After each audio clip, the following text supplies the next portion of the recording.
Semoga yang subscribe bisa cepat kaya dari arah mana saja, yang like dan komen bisa masuk surga.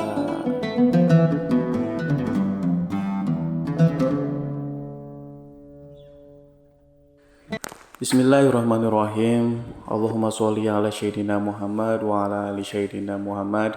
Saudaraku yang dirahmati Allah, dalam sebuah kisah bahwa di zaman Bani Israel dulu ada seorang wanita muda yang terkenal dengan sangat mempesona.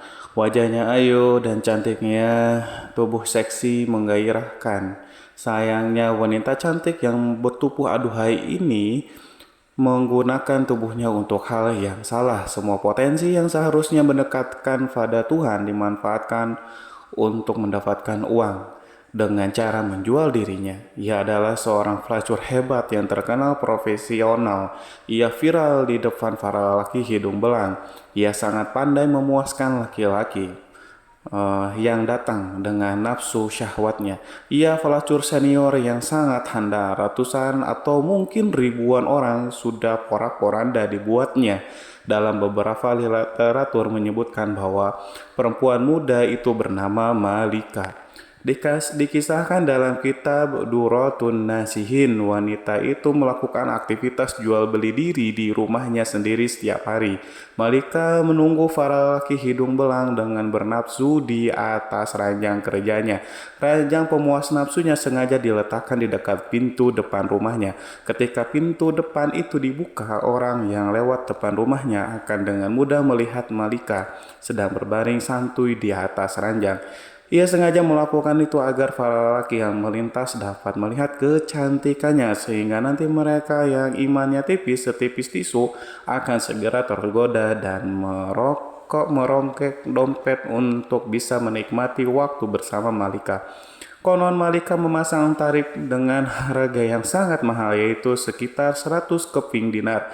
Uang 100 dinar itu jika kita menggunakan sinar Kuwait dan kemudian mengkonversikannya ke dalam rupiah, maka akan bernilai sekitar 4,8 juta rupiah. Harga yang sangat fantastik untuk usaha pelacur. Namun demikian, banyak lelaki tipis imannya yang bermimpi bisa tidur bersama Malika. Tidak masalah bagi mereka walaupun harus membayar sedemikian mahalnya. Bagi mereka merupakan sebuah pencapaian besar, pencapaian luar biasa yang akan mereka banggakan di tempat-tempat tongkrongan mereka bila bisa menikmati Malika sang pelacur. Pelacur terkaya yang sangat menjaga kualitas tubuh dan pelayan menerimanya. Itu akan membuat mereka bertepuk dada karena bangga. Banyak orang yang kemudian salah terka.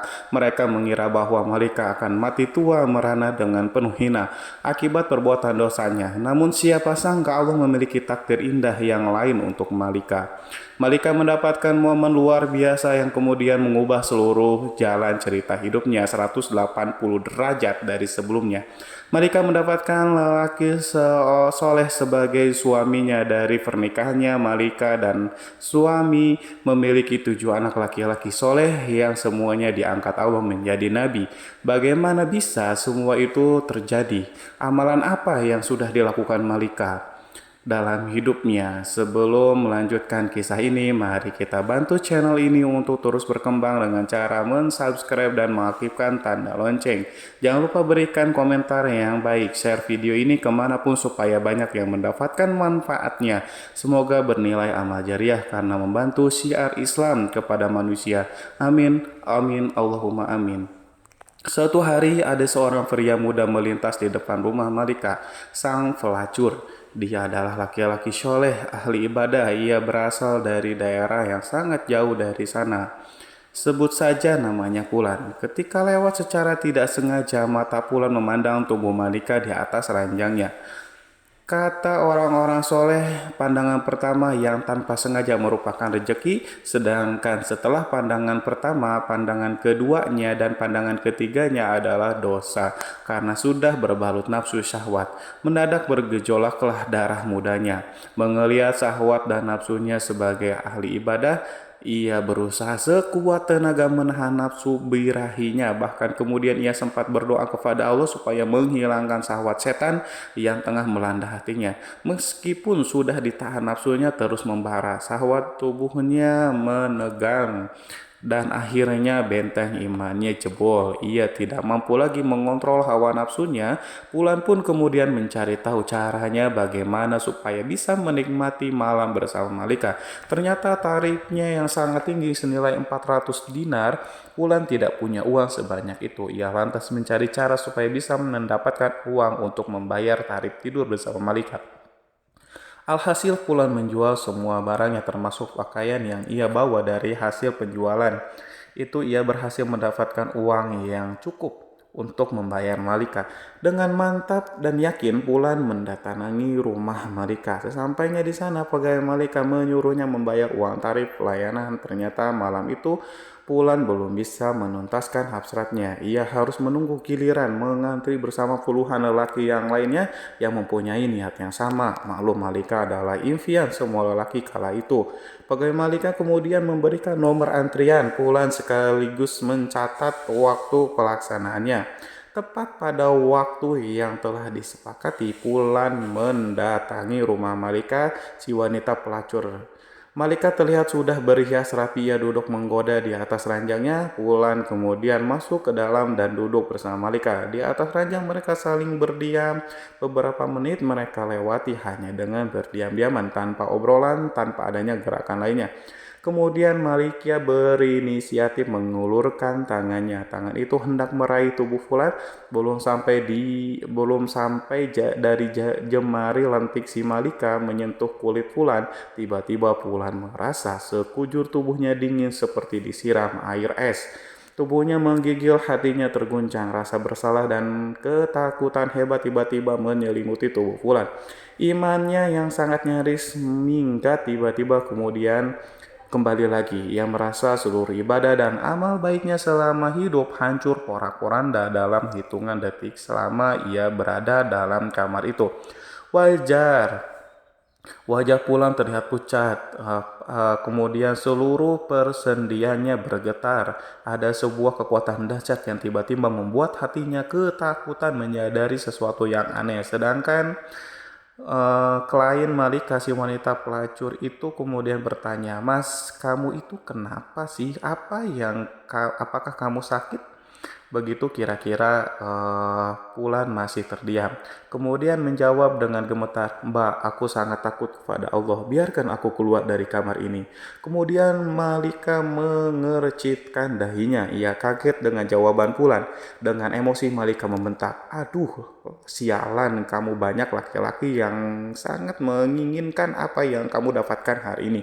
Bahkan mereka rela antri lama demi mendapatkanku. Aneh sekali, kamu itu kenapa sebenarnya?" Wulan si ahli ibadah itu menggigil kakinya. Ia lifatkan ke depan dadanya. Detuk jantungnya bertambah kencang. Ia kemudian berkata, "Mbak, aku sangat takut kepada Allah. Aku takut Allah murka.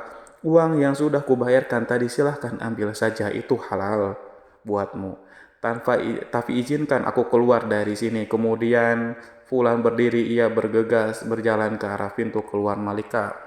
Kemudian Malika bertambah keheranan melihat kliennya itu ketakutan. Ia kemudian bertanya lagi, "Hei, tunggu dulu mas, memangnya kamu belum pernah melakukan kayak gini sebelumnya?"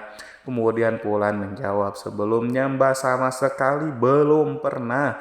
Ini yang pertama kali." Seakan tidak yakin dengan jawaban Wulan. "Ah, masa sih mas?" katanya sambil menggaruk keningnya yang tidak gatal. Malika kebingungan, apa iya di zaman ini ada laki-laki yang tahan terhadap godaannya? Itu sebuah hal yang mustahil. Malika itu cantik dan menggoda. Ia terlanjur menganggap bahwa semua laki-laki itu sama. Kemudian Malika bertanya, "Mas, kamu itu siapa sebenarnya? Kamu itu dari mana datangmu? Dari mana dan maksudmu mau kemana?" Kemudian Wulan menjelaskan siapa dirinya dan dari mana asalnya. Setelah mendengarkan cerita dari Wulan, Malika mempersilahkannya untuk keluar. Pulan keluar dengan menangis derisal, tubuhnya limbung seakan mau roboh. Sepanjang jalan Pulan menuju rumahnya, Pulan tak berhenti menyumpahi dan mengutuk dirinya sendiri. Ia sangat menyesali perbuatannya yang barusan akan ia lakukan. Ia menyesali sebuah dosa yang belum pernah ia kerjakan. Sementara itu Malika di dalam ruangannya masih merasa kebingungan. Ia masih teringat kondisi pria yang sangat menyedihkan itu. Pria pertama yang menolak tidur dengannya. Diam-diam Malika termenung dan merenung memikirkan fenomena aneh yang baru ia alami malam itu. Sepanjang hidupnya tiba-tiba saja hatinya bergetar, ada gejolak yang dahsyat dalam hatinya. Wanita ini malam itu ia merasa menjadi sangat hina. Kepercayaan diri, kebanggaannya sebagai pemuas nafsu laki-laki seketika runtuh dalam hatinya. Malika berkata, "Ya Allah, laki-laki itu baru pertama kali mau berzina, tapi ketakutannya seakan-akan ia sudah berzina jutaan kali. Seakan-akan dosanya paling banyak sejagat raya. Sedangkan aku sudah begitu lama, sudah bertahun-tahun telah melakukan dosa zina, tapi tak sedikit pun ada rasa takut terhadap murka-Mu ya Allah. Padahal Tuhan yang laki-laki itu takuti adalah Tuhan yang kusembah juga. Seharusnya rasa takutku pada Tuhanku lebih besar dibandingkan ketakutannya." Malika masih terdiam, tiba-tiba air mata menetes dari sudut matanya. Kemudian lama-lama air mata itu menjadi anak sungai. Malika menangis senangis sejadi-jadinya. Bekerjalah takdir Allah, wanita yang seumur hidupnya menjadi pelacur itu telah ditakdirkan mendapatkan hidayah. Pada malam itu juga, Malika kemudian menutup pintu rumahnya rapat-rapat. Ia menguncinya dari dalam, kemudian ia bersuci sebisanya, lalu mengganti pakaian seksinya dengan pakaian sopan sederhana, dan kemudian ia memulai beribadah, sebuah amalan yang sudah ia tinggalkan bertahun-tahun lamanya.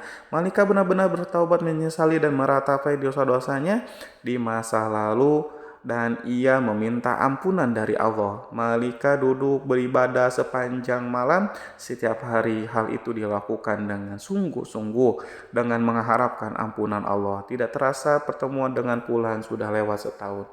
Diam-diam Malika selalu ingat kepada Pulan, lelaki soleh yang ia temui tahun lalu. Malika teringat dan kemudian berpikir, jika saja aku mendatangi Pulan, mungkin saja Pulan mau menikahiku sehingga aku dapat belajar di sampingnya banyak hal tentang agama. Dan Pulan akan menjadi pendorong dan penyemangatku untuk beribadah pada Allah. Setelah menimbang dan berpikir lama, Malika yang sudah berubah menjadi wanita soleh memutuskan untuk mencari si Pulan. Ia masih teringat alamat yang disebutkan Pulan beberapa bulan yang lalu. Pergilah Malika mencari alamat Pulan. Ia pergi dengan membawa harta dan beberapa pembantunya. Dengan semangat dan iman mereka berangkat melakukannya.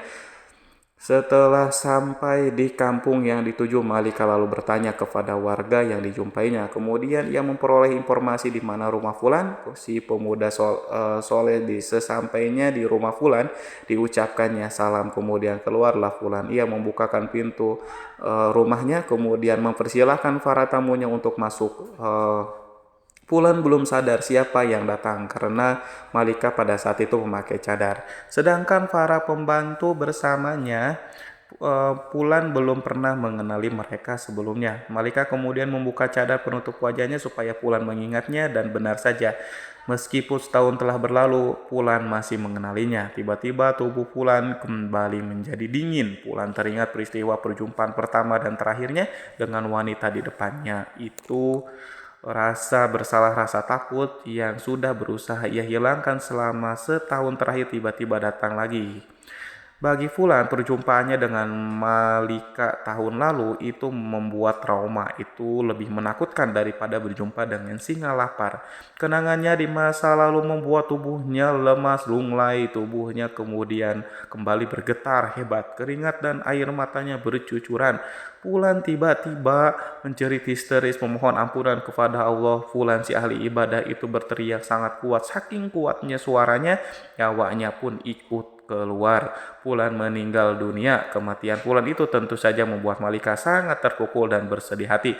Malika menangis, kemudian ia melakukan ibadah Dalam doanya malaikat berkata, "Ya Allah, sesungguhnya aku berangkat ke sini untuk bertemu dia demi sebuah niat suci dan mulia untuk mendekatkan diri kepada Engkau ya Allah.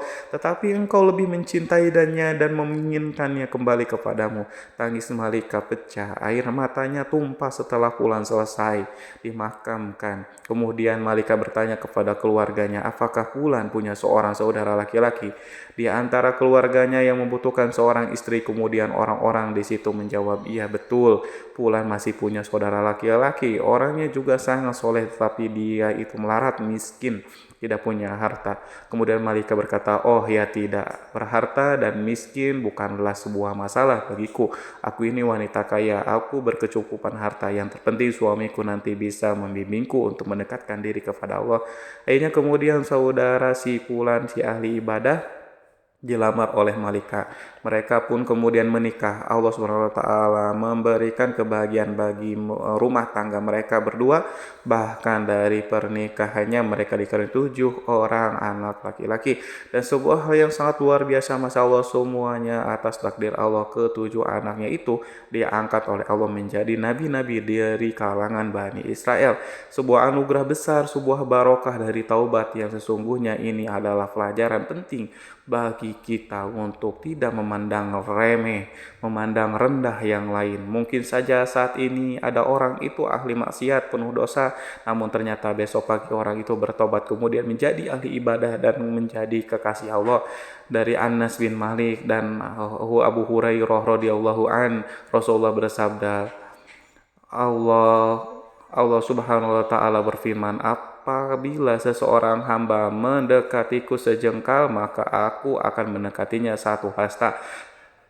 Apabila hamba itu mendekati aku 1 hasta, maka aku mendekatinya satu depan. Apabila hamba itu mendatangiku dengan berjalan kaki, maka aku akan mendatanginya dengan cara berlari." Hadis sahih riwayat Bukhari. Para sahabat yang dirahmati Allah, oleh karena itu jangan main-main dengan pertaubatan seseorang. Jangan main-main dengan kalimat tobat.